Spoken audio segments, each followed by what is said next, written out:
ملتی ہے۔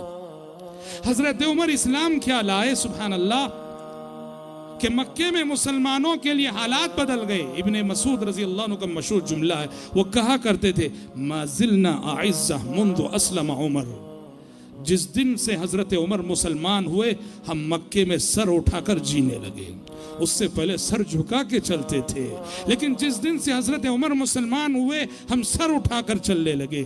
اور بتاتے ہیں کہ عمر کے اسلام لانے سے پہلے ہم خانہ کعبہ میں ڈر ڈر کے جاتے تھے، چھپ چھپ کے عبادت کرتے تھے، اور جس دن سے عمر مسلمان ہوئے ہم بے خوف و خطر خانہ کعبہ میں جا کے عبادت کرنے لگے۔ اور سبحان اللہ، داد دیجیے حضرت عمر کی شجاعت، ان کی جواں مردی، ان کی بہادری۔ مکے میں حالات ایسے تھے کہ لوگ اسلام لاتے تھے اور اسلام لا کر بھی اپنے اسلام کو چھپاتے تھے، کہیں مشرکین ستائیں نہ۔ لیکن جب حضرت عمر مسلمان ہوئے تو ان کی شان دیکھو، ان کا جلال دیکھو۔ انہوں نے لوگوں سے پوچھا، لوگوں بتاؤ اس شہر مکہ میں سب سے زیادہ خبروں کو تیز منتقل کرنے والا کون ہے؟ بتایا گیا کہ جمیل بن معمر نام کا ایک شخص ہے۔ حضرت عمر اس کے پاس گئے اور کہا کہ جمیل جاؤ اور مکے والوں سے کہہ دو کہ آج عمر مسلمان ہو گیا ہے۔ اللہ اکبر۔ بہت بڑا صدمہ تھا مکے والوں کے لیے، بہت بڑا صدمہ، اور اسلام کی بہت بڑی جیت تھی، اسلام کی بہت بڑی فتح تھی عمر فاروق کا قبول اسلام۔ اور نہ صرف قبول اسلام، جب حالات بہت خراب ہونے لگے اور صحابہ مکے سے مدینہ ہجرت کرنے لگے، عموماً صحابہ چھپ کر چھپا کر ہجرت کرتے تھے۔ حضرت عمر نے جب ہجرت کی ٹھانی تو کس شان سے ہجرت کی؟ اب سب جا رہے ہیں تو حضرت عمر کو بھی جانا ہی تھا، مکہ چھوڑنا ہی تھا، لیکن سب چھپ چھپا کر ہجرت کر رہے تھے۔ اور حضرت عمر نے کس شان سے ہجرت کی؟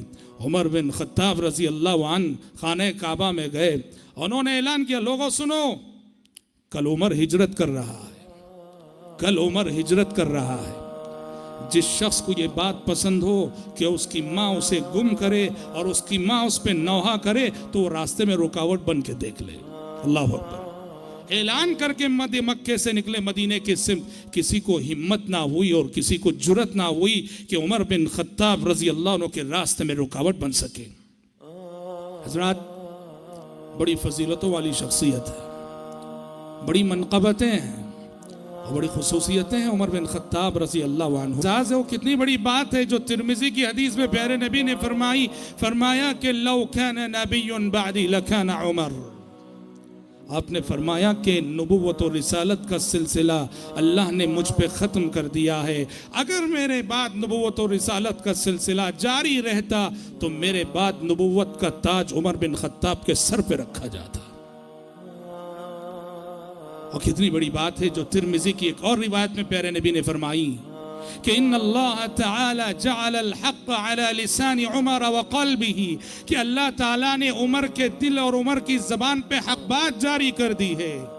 وہ حق کہنے والے، اور حق کہنے میں کسی سے ڈرنے والے نہیں، کسی کو خاطر میں لانے والے نہیں، حق کا اعلان کرنے والے، حق کی طرف بلانے والے، حق کی تبلیغ کرنے والے، حق کو حق بتانے والے، باطل کو باطل بتانے والے۔ اسی لیے انہیں لقب دیا گیا کہ وہ الفاروق ہیں۔ یہ وہ شخصیت ہے جو حق اور باطل کے درمیان ایک معیار ہے، حق و باطل کے درمیان ایک امتیاز ہے، حق و باطل میں فرق کرنے والی شخصیت ہے عمر بن خطاب کی۔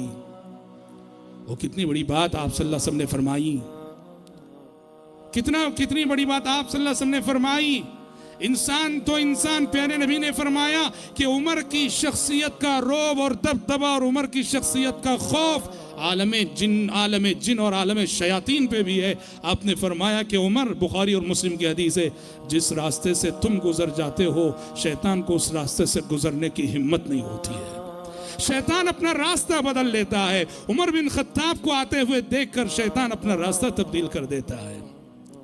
اور کتنی بڑی منقبت ہے، کتنی بڑی فضیلت ہے جو بخاری اور مسلم کی ایک اور حدیث میں آپ نے بیان فرمائی۔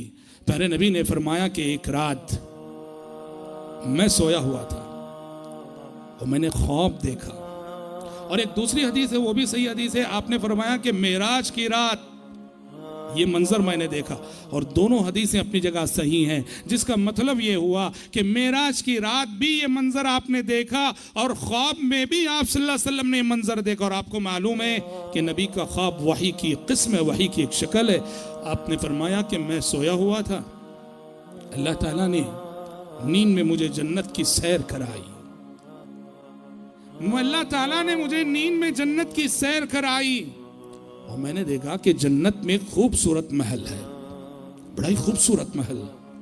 میں نے فرشتوں سے پوچھا، جبریل میکائیل جو میرے ساتھ تھے ان سے پوچھا کہ یہ کس کا محل ہے؟ انہوں نے کہا کہ یہ عمر بن خطاب کا محل ہے. پھر یہ سب آپ صلی اللہ علیہ وسلم کس سے بیان کر رہے ہیں؟ عمر بن خطاب سے بیان کر رہے ہیں. کہا کہ جب میں نے سنا کہ عمر بن خطاب کا محل ہے عمر، میں نے داخل ہونے کا ارادہ کیا. اور داخل ہونے کا ارادہ کیا کیا تھا؟ دیکھا کہ محل کے بازو ایک خاتون بیٹھی ہوئی وضو کر رہی ہے. میں نے فرشتوں سے پوچھا یہ خاتون کون ہے؟ فرشتوں نے کہا کہ یہ عمر کی بیوی ہے.